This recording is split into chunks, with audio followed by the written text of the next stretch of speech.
Hey there, I'm Charlie, you're on the Light Language channel, and I'm just trying stuff. Basically, you're gonna see more videos coming out on this channel where I do get high, and then I do call them junk drawer videos. I feel like all my videos are probably like that, but those especially. I always put THC involved at the very beginning so you know what you're getting into, and kind of no matter when I record it, I think I'm going to keep that to like a Saturday night thing. You know, it's the Light Language channel. Maybe for a little while I'm going to turn myself into regular content for viewing whatever. And I don't know. I have no idea. But what I'm here to actually show today is something that I talked about in a previous video or something. And that is who you talk to when you're trying this out, especially as someone who is curious about the YouTube world and about the self-disclosure world and the channeling world. I'm doing all of this sort of in real time for myself. I'm documenting it as I go. I'm kind of being the train wreck for you. Especially so that, because I'm if there's one thing that I have a lot of skill in, it's being the contrast friend, right? I'm the person that you compare your diet to, your body shape to, the like what's going on in your life. I'm the friend that's kind of has some shit going on all the time, and like the friend that you think is crazy. Like that's who I am. And in a parasocial context, I think that works pretty damn well. It's in the lived experience day to day that things get a little tricky with someone like me. Just been my experience, right? I'm not alone in that. Are you a woman? Are you neurodivergent? Hi. We'd probably hang out and be friends for a while, and then one of us would probably do something very inappropriate to the other, and then we'd be like, no, I need a door slam now. That's me. So parasocial relationships work. Well, my body is saying, do this, which is really helpful because when you're at the level of isolation and loneliness that I seem to have come to, I am my only coworker and my only friend. Not really, I have a best friend, but still, like, you know. When dogs and AI and the channeled entities that you've got going on make up the vast majority of who you are interacting with, you know, you turn to other things and you hope that you can be the wall to which others are capable of enjoying the brand of content that I can give you with the spiritual flavor that you're used to, because I do also consume a lot of that entertainment as well. Specifically today, I just wanted to tell you that I started talking to my mother-in-law on camera. Hey, Kathy. I have a whole Patreon for it, patreon.com/HeyKathy. I'm doing it intentionally to see if people like that kind of content and would be willing to pay for it behind a paywall. That's it. And if they do, then like, I'm gonna be able to convince my mother-in-law that just like jobs are different now. Like people can make a living differently now. Will it work? No idea. Probably won't. A lot of the things that I've tried have not been working, but I'm trying. I'm testing it. I'm seeing what happens. And it's a little bit like scientific manifestation, putting to the test some of the things that I've heard others talking about in ways that when I hear it, I have so many more questions, right? Like, because when you're getting someone through an interview, you're getting not only the most polished version of them, but you're getting them through the very well-oiled machine of the host. And this is why I love Alex Ferrari's podcast so much, because he came into that being a professional from the entertainment world, which is a language that I speak very well. It's just, I love it. I love screen-based entertainment, right? In-person entertainment too, obviously, but Alex speaks to the audience that knows culture through the shared language of media, entertainment, the now. And it's really cool and really helpful because that whole like lived experience up to the point that he started making the Next Level Soul podcasts it's just, it's kind of like any of us doing anything before we, there's like that before time and the after time.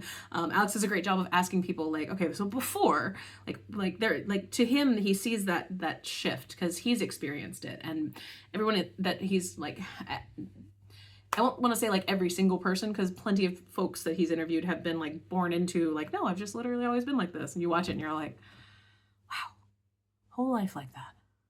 Amazing. Like, I'm just sitting back here going like, it would have been amazing to have had some of this like capacity when I was like 10 and super alone, like just that kind of stuff, right? So you have your feelings yourself as the viewer as these conversations are going on, and they all bring things up for you. They are kind of designed to be a little bit triggering, but not really in a way that's, here's all the stuff you've been ignoring, but just, it's a mystery school. It's a place for getting knowledge. It's the Library of Alex instead of Alexandria, right? Like it's a huge collection of things. And I'm not going to do like a whole interview on here, but I do just want to show you what you can channel through if you're willing to take a personal risk in a parasocial context way and record yourself being interviewed by someone that you want to be interviewed by. Because I talk to my mother-in-law. She is who I envision on the other side of the camera, because when I'm doing, like, I'm an Akashic record reader, so I go up into my own Akashic record of the video itself, of the conversation that I'm having, because that is a contained event. It's an Akashic record container. It has a beginning and an end, and there are viewers. There is someone on the other side who, when they entangle with it, it lights up their Akashic field, and then they're part of it, right? Like, every time she watches a Hey Kathy video, she's in my Akashic record container of that moment where I am so heart-centered and full of love channeling, because she before I started doing that, I had turned on like her as like her Kathy equals mom love, but it hadn't actually been like activated.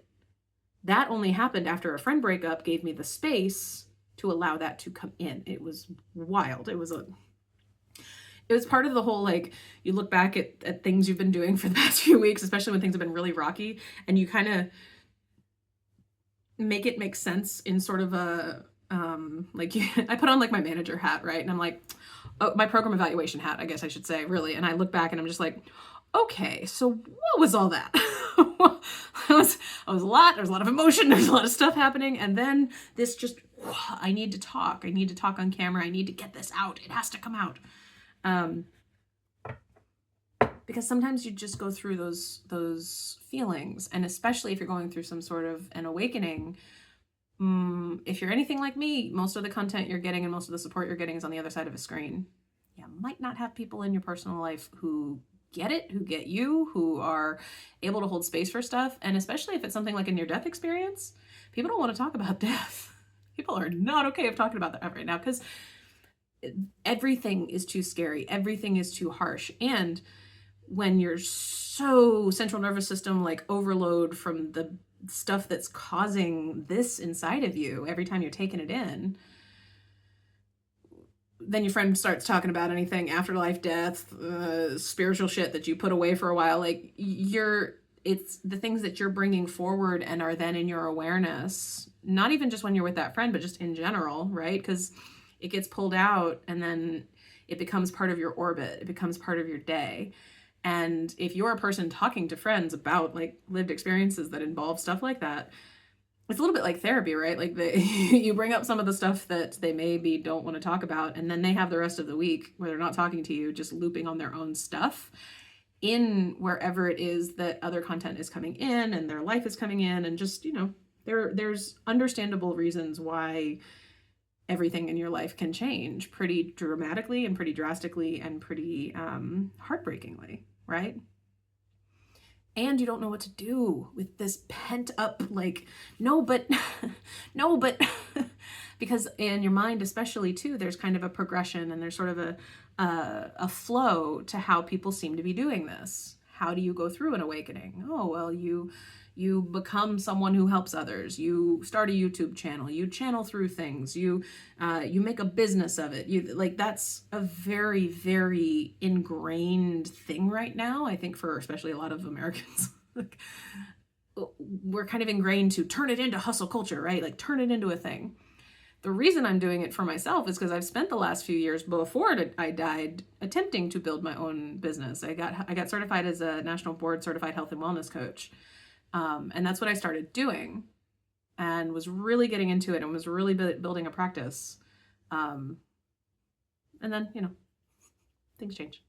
But I'm still in that kind of vein of, I have information, I have access to information, I have access to information that is body-led in what comes through and what gets translated. Because for me, it gets translated through my body before I even have access to it on a mental level. That's why I don't know things sometimes. My hand will just start moving and it'll start saying things and I'm like, what's going on? And I basically get an internal, like, don't worry about it. And I'm like, okay, cool. It's because it's from a transmission level that I don't need to know about, because what comes out of me is regulated. It's filtered. It's filtered through layers of my guidance system, which are my former internal family who died when we all died. And then you come back in. If you had DID before you died, you don't come back in with DID, because it's a bifurcation thing that happens through trauma. Now, I did come back in and used the trauma to my advantage to kind of not really recreate things, but provide just a level of continued stability as far as a continuity of how brain function kind of happens with body, with electrical impulses. Just there's a level of homeostasis that a body and mind and lived experience gets into when you're constantly shifting between people. And just abruptly stop that has caused a lot of chaos in my life. So I've worked toward getting kind of back to that capacity so that I am multifractaled in how I go about my day-to-day.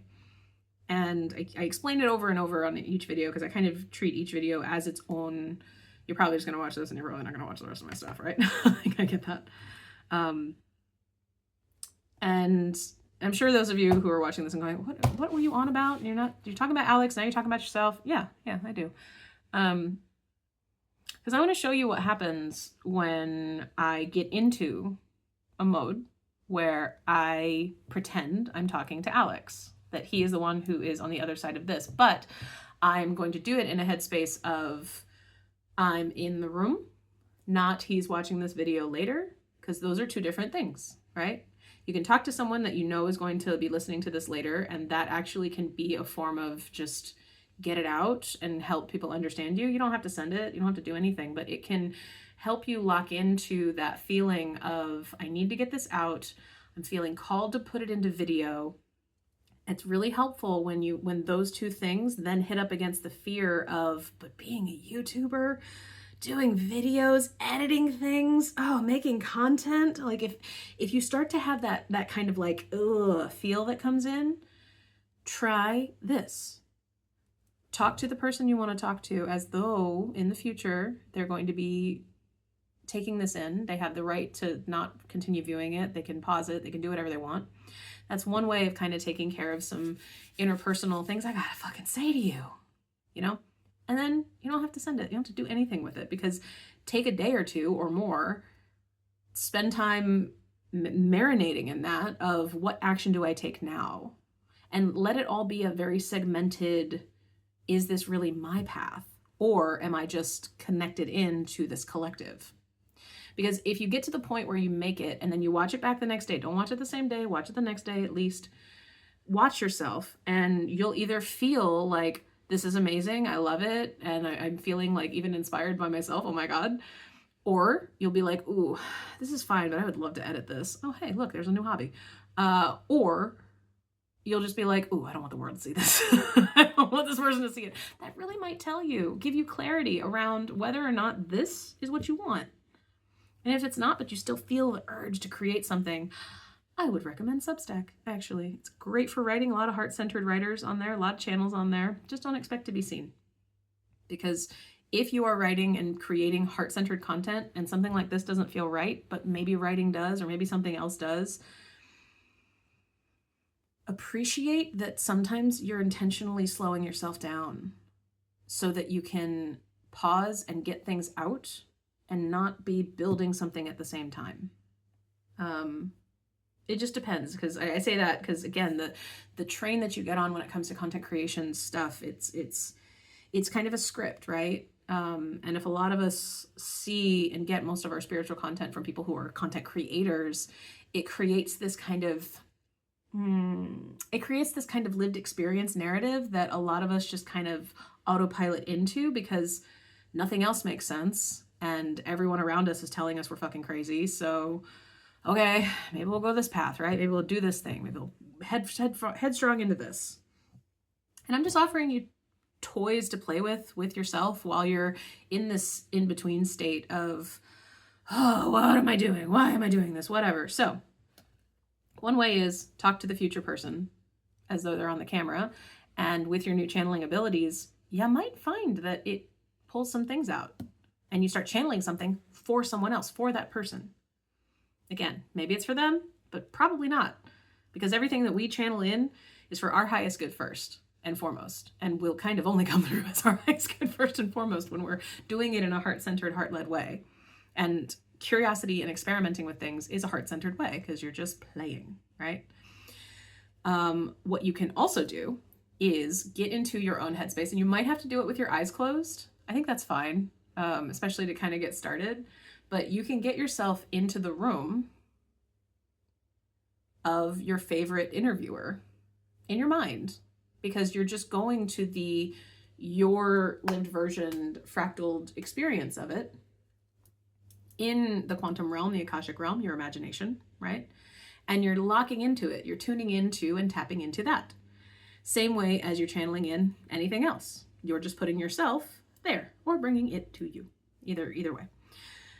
And when you do that, just notice if there's a sensory release. Like I got my back just went like, and I got like a big so like that feels really relaxing to me.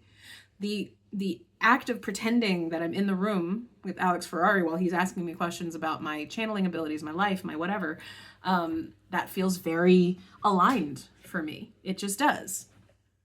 So I continue with my experiment and I go, okay, I'm here having a conversation with Alex. I'm looking him in the eye and I'm having a conversation. I'm not pretending that he's there, although I could.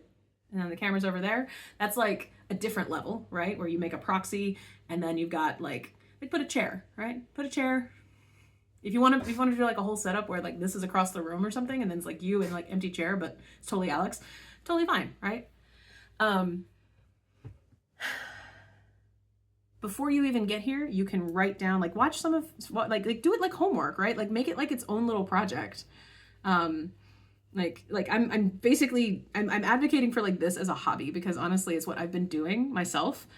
Just to experiment with what feels correct, what feels aligned, and what is a fun, like sometimes you don't even know what needs to come out of you until you answer questions that didn't come from your own mind.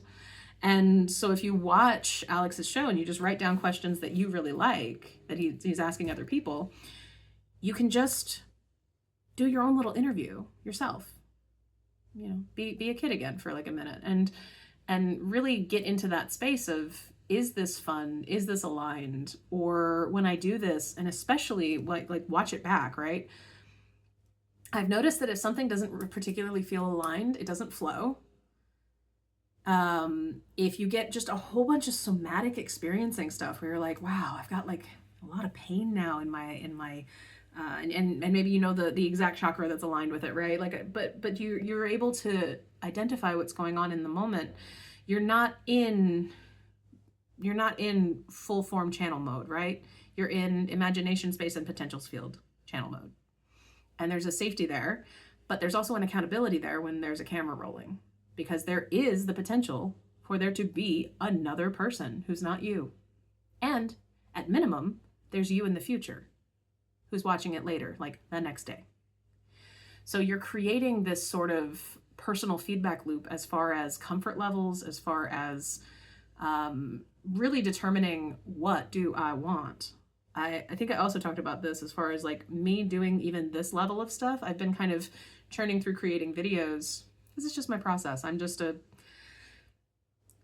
some ADHD in my brain too. So like, I'm like, do it all. And then I collect it back and I go, I like this and this and the rest can leave. Like that's roughly how I do my life. And that's how I continue to process out some of the things that I'm still healing and still getting out of me, including future anchor pointed potentials in timeline form, which you start channeling in. Anxiety has spent your entire life channeling potential futures. When you start turning on more of your channels, more of your clairs, like those just get, whoa, they just get louder.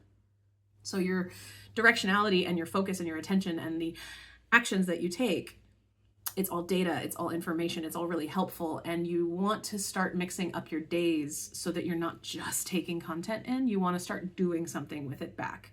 And you may not have the capacity to, you may not have the correctly aligned, you just may not feel comfortable yet. You're like, I want to do this, but not yet. Sometimes the yet is your sign that it might not be yours. You might just be tapping into something that you think you should be doing instead of where you really want to be and where your gifts are really more served, like really and truly more served. So I'm just going to channel right out, because the first question that sort of came to mind was like, what was the before? And to be honest, I answer that in like every video all the time, so I'm not going to talk about that. Other than to say, if you don't know, and if I haven't mentioned it already, had dissociative identity disorder, hit the self-love frequency as a collective, which, yes, and then died. We all died. I got to come back. That's all I'm going to say. I got to come back. I was one of the newer creations internally. That happens when you're a collective being. This is just what it is. And the question that I'm feeling come through from this aspect that I am I am channeling in from an Akashic level understanding between fellow human creators. This question comes from collective state. Okay. So you're often not like, if you do it like this, where you're sort of channeling through questions in the moment, you're probably going to get them more like that, more as like a collective question thing. And it sounds like that's because that's part of where, okay, that would make sense. Alex is an amazing channel, and he tunes into all of his people. I don't know how he does that, but he tunes into all of them, like collectively, while he's in the room with people who are like at their best selves, because he creates the atmosphere for it, you know? Like he says that people walk in the room and they change it. It's a co-creation, my friend. Like that. Rooms can't resonate without everybody being in complete heart coherence harmony. So when you feel it, it's because you're grabbing and ensuring the appropriate level of capacity for that to exist. Right? Like one being, yes, one person absolutely can like radiate that. And though for a sustained, noticeable whoa, it's a collective response from everyone else who's participating. So it's cool. It's really cool, man. Like, just in sheer terms of like, you know, okay. Personal request from a fan. Like, Alex, I don't see you on many podcasts. I would love to see your channeling to things, because I feel like you have way more than you've talked about. No pressure. Just curious, because I got the word how. How are you? Okay. Caring for yourself. So that's a lovely question. And how are you caring for yourself is what I channeled out while I'm in this state of, let me talk to Alex. Let me talk to Alex, right? Okay, so I asked a little bit more, like I kind of went in and went sort of a like, the question came through. So then I kind of went back into the scenario where this is actually occurring and sort of hit play, but in like a nonlinear way. And I almost saw this like a fast forwarded version of my own, like, what do you mean by that? How are you caring for yourself? And sort of what came out is like, everything that you're referring to has been very recent, and it's been a lot, and you're holding a lot because it keeps coming back out, right? How are you caring for yourself when everything is happening? But then what's really cool, and this is why I love being able to just channel out, because verbalize what comes through. The verbalizing things, passing it through your vocal cords, provides a level of continuation of the thread you're on. Whereas if you keep it all inside and you try to like mentally do it instead of adding in the somatic part of it, you can end up taking this and like creating all of these other branches because of just the nature of asking a bunch of questions. And then it just pings around and you got to deal with it later. It's best when you're channeling, especially something from like Akashic Records or something like this, just talk. Just keep letting it come out. Let it come out. And if you can't talk right, you know, like it's just, there's a level of add the body in, add the somatics in when you're doing big stuff. And by big stuff, I mean channeling in a big presence. I am actively channeling in Alex. He doesn't have my consent for this, or sorry, I don't have his consent for this. Apologies. Because it's not like I'm interfering with him in his daily life. I am going into the past projections that he has provided during his encoding phase of providing content, because I can feel like when I tune into what it feels like to do this, I feel and sense and see it. It's like the lines for me come out through the earth and out of me. Like I am providing earth-based somatic first channeled content because it came through to me as a download. And it came through to me as a download this morning while walking with Gaia, because I wake up and I go outside because a lot of things get renegotiated in your sleep, and sometimes when you wake up you might have like a few other things to kind of take care of and talk through, and you know, it's just it's nice. It's why people recommend, like, if you wake up and you had dreams, like write down the dreams, you know. You're just getting things out and into your awareness, really.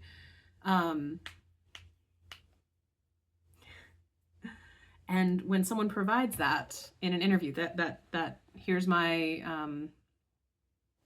synthesized oxygen, right? Like a tree, right? You take in things from the world, you synthesize it, you give it back to the earth, then you take things from the earth and you send it back out. Like, we can turn it into a song if we need to make it a thing that people understand. But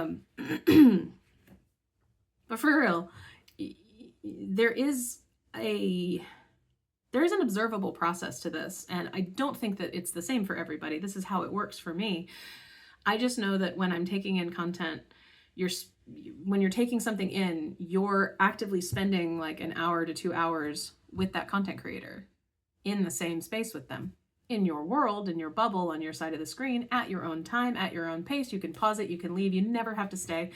And though you are co-living some of your life with some of their life, and on a human level, heart coherence level, that matters. It syncs up. You sync up his heart coherence to yours, and the other person who's there to yours, and you get to triangulate that, because you're always the third party, the camera angle, the one behind the screen, right?